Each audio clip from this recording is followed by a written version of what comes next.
So this is the most absurd anime marketing ploy of all time by Red Joker. The most absurd of all time, huh? Interesting. Let's check it out.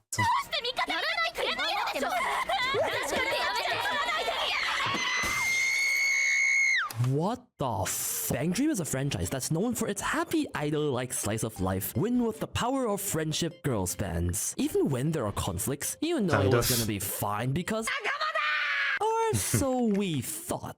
When Ave Mujica, the sequel of an already quite drama-heavy series, aired, nobody was prepared for the tone shift into a borderline psychological horror. In this video, I want to gush about how insane the anime is for taking this huge directional leap. But after that, I also want to show you the diabolical social experiment they did in real life, involving a real... They skip to... Oh, there's no timestamps, huh? I don't really need like a recap of the anime, maybe to the part where he talks about the ARG.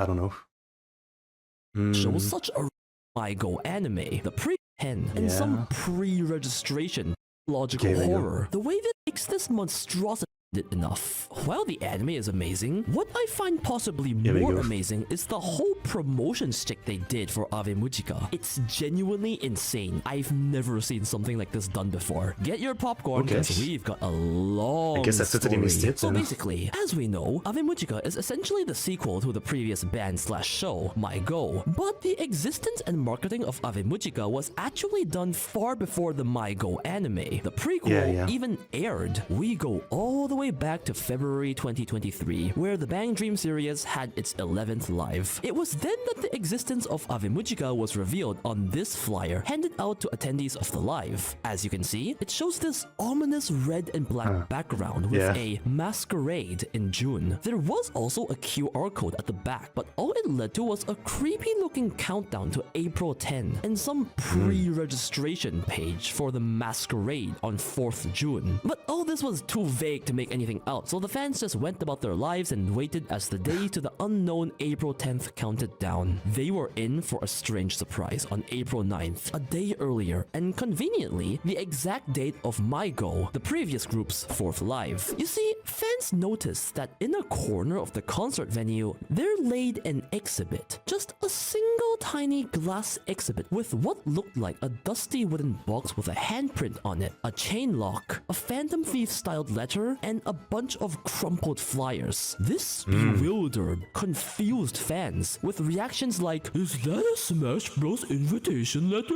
The wooden box was later found by fans to be mysteriously gone, and the next morning, on April 10th, the day the countdown ended, the box was found at YouTuber Etchan's doorstep, as she held an emergency stream to solve the mystery of the box with her viewers. As Bang Dream fans tuned in, everyone cooperated to figure out the 4-digit passcode of the lock chain, and inside the box was a jar with a lock. And after many big shades that they collaborated with her for this. Many failed attempts, they successfully solved the once again 4-digit passcode, and inside was... You know, they're really not beating the horror allegations. And inside this weird concoction was... Whoa.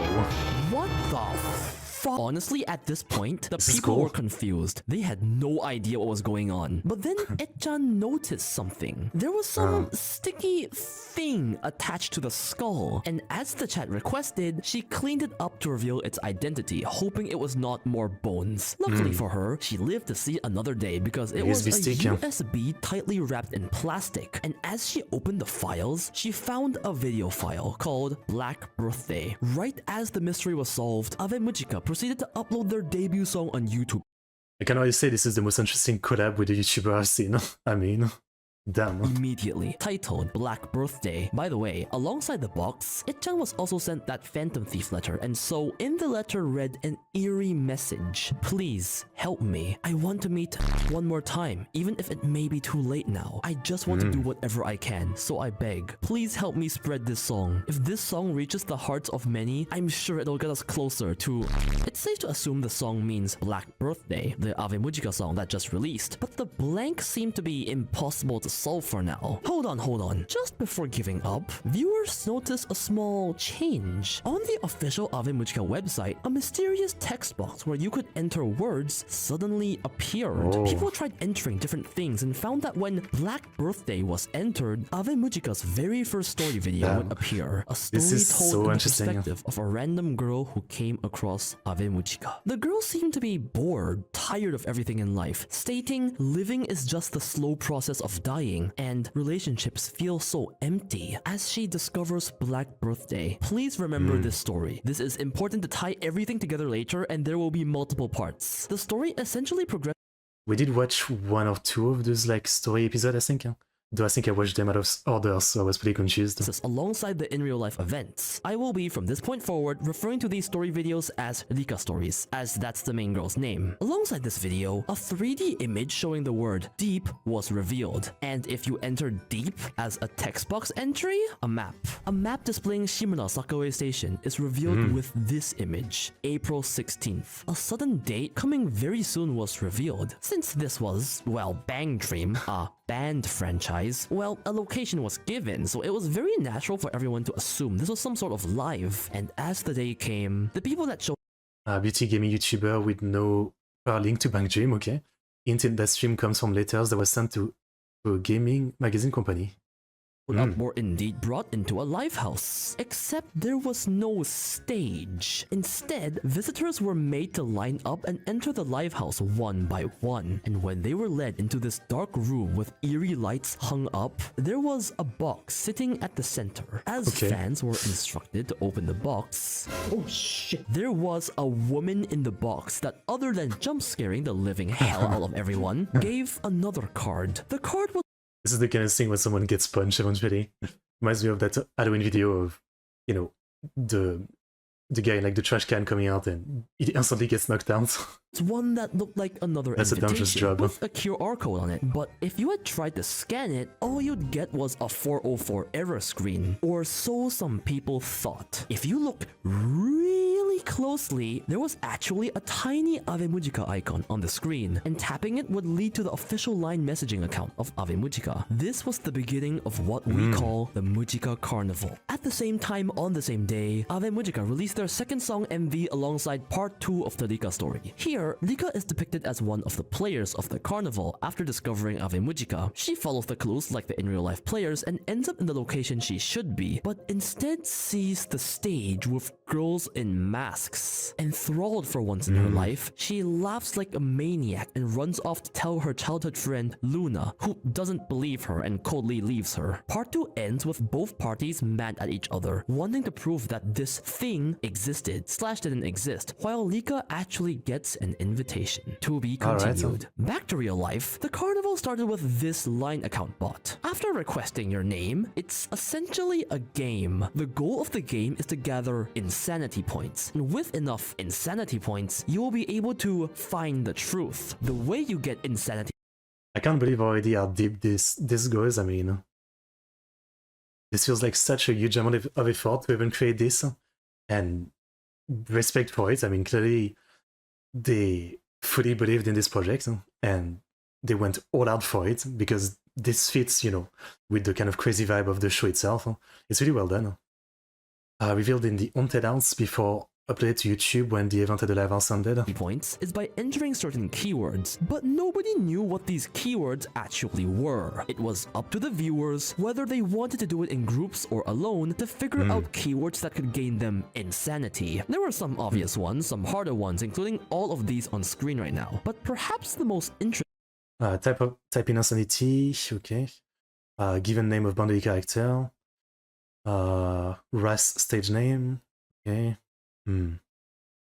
Okay. interesting one were the vestiges. See, around anime shops, tech shops, game shops all over Japan, they had these vestiges stuck, and entering these words would give insanity points. There was even one in the very first exhibit that many seem to, understandingly, completely miss. The very last way to get insanity points was, if you entered one of these on screen, you would be presented with a riddle to solve. Answer it correctly and you gain insanity points. This game caused a part of the fans to go on a crazy scavenger hunt. Info was shared around online, a spreadsheet was made to help out, and people were trying their best to help each other get as high an insanity point as possible, not even knowing what these points did. However, despite trying their best, punishment would come a week later on April 23rd. On this day, Mujica randomly told everyone, yo, spreadsheets are not cool, and decided out of nowhere to release a leaderboard of the people with the top insanity points. Alongside this, a new Mujica song and MV was released, which meant new keywords to be used for insanity points. Except this time, very strange replies would be given. You can. May 7. Rank. The 100. Right will given. The 0. People. Prepare. Players went, what the fuck? On closer inspection, what it seemed to imply was some sort of event for the top 100 players on May 7th, which ended up being accurate because very soon, the players with the top 100 insanity points received an invitation card that looked like this, an invitation to a ball mask, with the most interesting line being, within the players that attend this event, those with a high placement will gain the right to participate in question mark. This changed the whole dynamic of the event. See, up until now, everyone had seen this fun little game as a cooperative event, but now,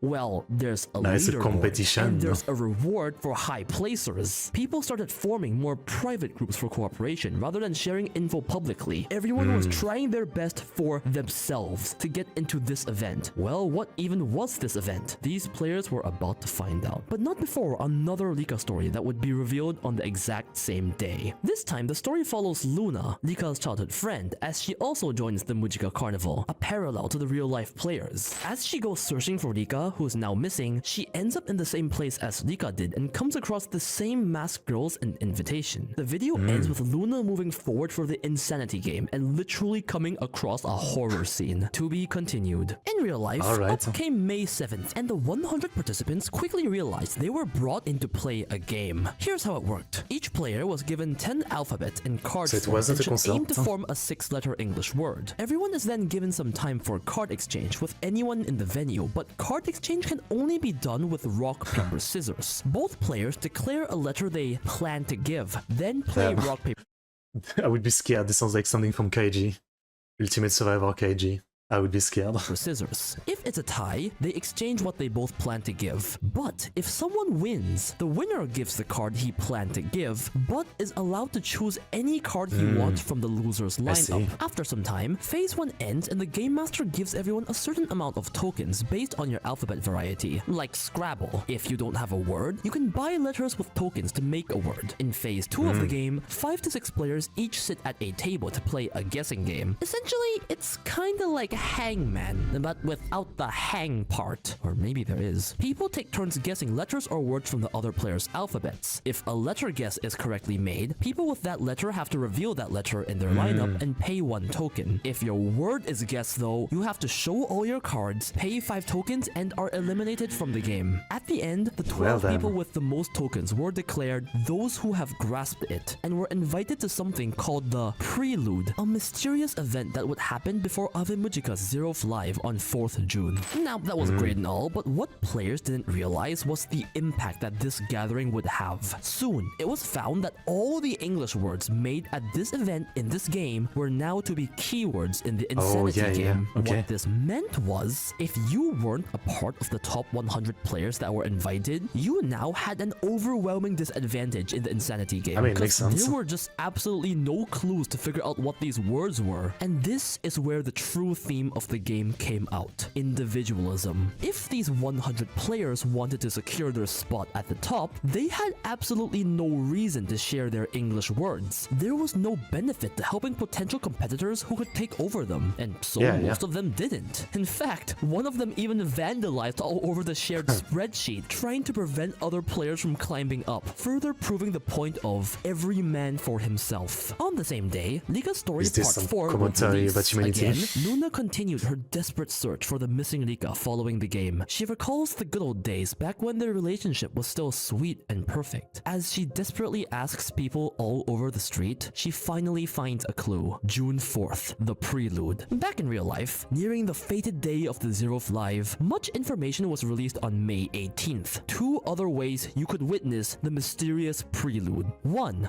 Be the Chosen, first come, first serve. And 2. Be the Fallen, the top 10 players in the Insanity game. The Fallen's conditions were pretty obvious, get high score. But no one knew what the Chosen meant at this time. It didn't help that a few days later, on May 20th, this creepy cryptic tweet was posted. But what people quickly noticed was this tweet was actually just mojibake, a kind of character encoding, and when decoded, read, "Tomorrow at 20 o'clock, Ave Mujica will start. Look forward to it." As prophesied, Ave Mujica's 5th MV alongside a bunch of new keywords would be released. Some vestiges that previously had no effect even suspiciously started to give riddles. On the next day, May 22nd, the meaning of the Chosen was revealed. The first come first serve meant the first 20 that solved each of the final riddles from the new MV would be the Chosen and hence invited to the prelude. And this is so extensive. I can't believe how deep this goes. I mean,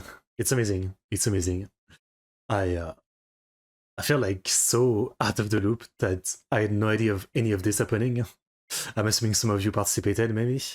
It feels like, you know, like such a massive story happened that I totally had no idea about, and it feels so weird. And so, with about 100 something people invited, all that was left was to witness the prelude on June 4th. Now, the only hint we'd get of the prelude was part 5 of Rika's story, as Luna actually arrives there. Inside the prelude, Luna finds Rika wearing a mask, and when confronting her, Rika starts spouting things like being reborn again and again, how the prelude and masquerade will continue forever, and continues to convince Luna to give in. Luna, after some resistance, eventually does, and we end the part with what looks like Luna being taken over, and a single line appears. "Welcome to Ave Mujica's world." The prelude, awesome. An exclusive event reserved for those that had made it so far into the Mujica Carnival. The fated day had finally come. The 100 or so people were seated, as with any other normal event. A woman in a robe started dancing on stage as the prelude played on screen.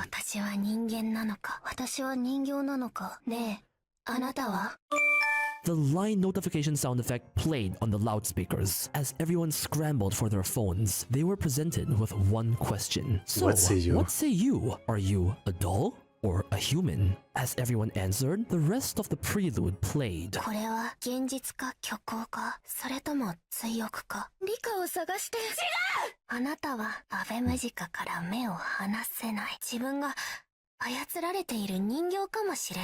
The whole thing is 10 minutes long, so I can't show all of it. But essentially, the story of Rika and Luna concludes with Rika going psycho cult mode, saying things like, "We will be reborn again and again." And she says she's a doll that has cut the strings controlling her, allowing her to once again regain her freedom. Some of the most important quotes I find to be are, "Everyone has a role. Everyone's acting out a role. Everyone here is me in a mask, acting as you. You're no longer part of the audience. Are you an affiliate of me? Are you?" I guess a lot of this seems like it is like a prelude to Mutsumi's story, I guess, to an extent, maybe. Which is interesting. An affiliate of They are building that up. Luna falls into the same brainwashed state as Rika, and the prelude ends with Rika and Luna saying, "The page ends here. The prelude is done and my role is done." Then your line chat gets spammed by this sentence. Creepy. After that, the Zeroth Live proceeds as normal, except the band members It has been uploaded publicly with Ian Sub on the Ave Mujica official channel. Okay. who are hiding their identities under a cloak until the end. And I don't know, I feel like we might have seen this thing with the cloak before. I think we might have seen that. Mujica finally starts its normal band activities. Oh boy. I'll be honest, I spent days researching and trying to come up with some interpretation. And I have an interpretation, but I have no idea how correct this is.